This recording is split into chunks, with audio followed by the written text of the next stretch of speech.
Author's preface to the 1992 edition. Back in the early 80s, when I first envisioned writing a book about codependency, when I was desperately struggling to sort through my own pain, I vowed that if I ever figured out what had happened to me and what I needed to do to get better, I would write a book about it. That book, I decided, would be warm, gentle, non-judgmental, and non-technical. It would be kind. Because that's what I needed. Information and kindness. I needed help with my healing process from my codependency issues.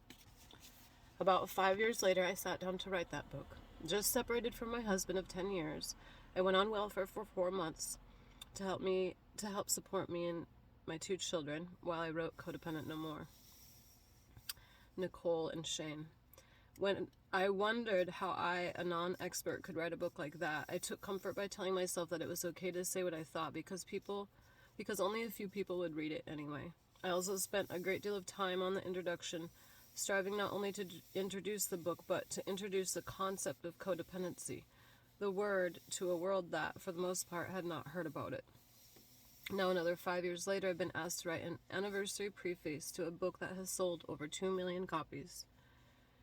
What do I put in it? I asked my editor and friend.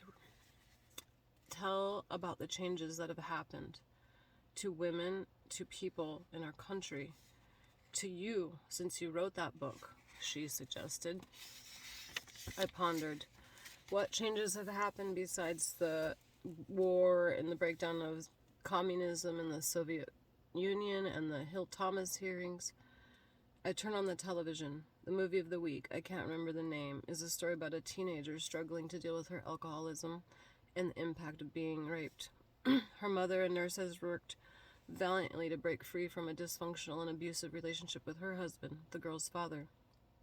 Throughout the movie, mother and daughter talk directly about not rescuing each other because of the diminishing effects of such behavior. The movie ends with the daughter playing a guitar and singing a song she's written about not being a victim anymore. I walk into church, one I haven't attended for a long time. The sermon is somewhat unusual this cold Sunday winter morning. The minister is speaking from his heart, telling the congregation that he is done leading a church that is based on shame, fear, guilt, and dishonesty. He wants instead, he says, to be a part of a church that's based on equality, honesty, intimacy, acceptance, and the healing power of God's love. He wants to be a part of a church where he can have his own issues and problems and where people are functioning in healthy, honest relationships with each other and God. My daughter comes home from her first week at a new school. Guess what, Mom, she says. We're reading a meditation each day in homeroom class from your book, The Language of Letting Go. And at my friend's school, they're talking about codependency issues in health class. Codependent No More. With a picture of handcuffs broken apart on the front cover, makes bestseller list in France. Codependent No More. Oh, Cat Dependent No More. Parodying the title of my book, makes the 1991 Christmas book list here in Minnesota. Some things have changed. I've written 4 more books, traveled the world, divorced but not remarried, paid back the welfare department for the financial help they gave me. I feel more passionately about the importance of healing from our abuse issues.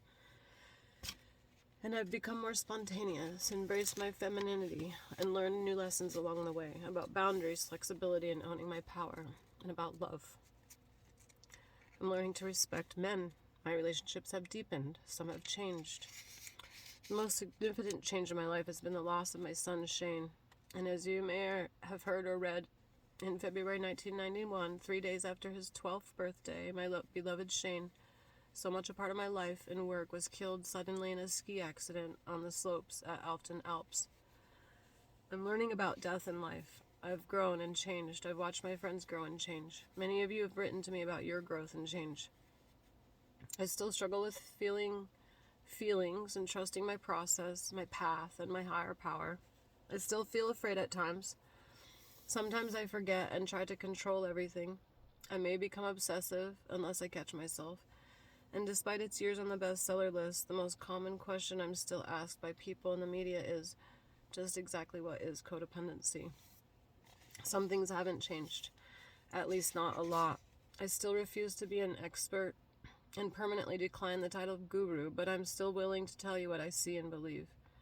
Although some things appear not to have changed, things are constantly changing.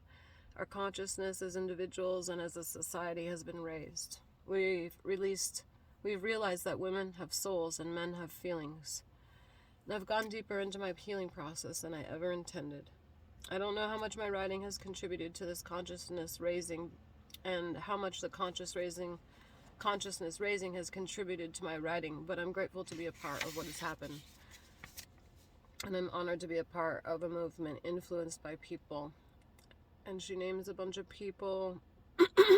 Alright, let's see. I'll just keep reading.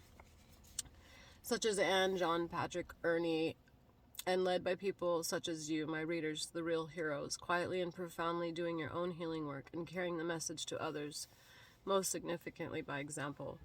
I've met many of you in my travels across the country. Some of you have written to me. Thank you for the love, support, and compassion you've showed me, not only over the years, but throughout the rough, raw months of 1991 after Shane's death. Many have written to me saying how much I've helped you. Well, you've helped me and touched me too. One woman wrote to me recently saying she had read all my books and had been recovering from codependency for years. I want to learn more, though, she wrote. I want to go deeper into my codependency. Please write more about that. Maybe we don't need to go deeper into our codependency. We can instead march forward into our destinies.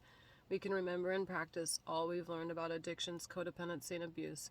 With compassion and boundaries, we need to commit fully to loving God, ourselves, and others. We need to commit fully to trusting God, ourselves, and our process. Then we can be open to the next step. We are on time, and we are where we need to be. We can be trusted, so can God, and letting go in gratitude is still work. Keep your head up and your heart open, and let's see what's next.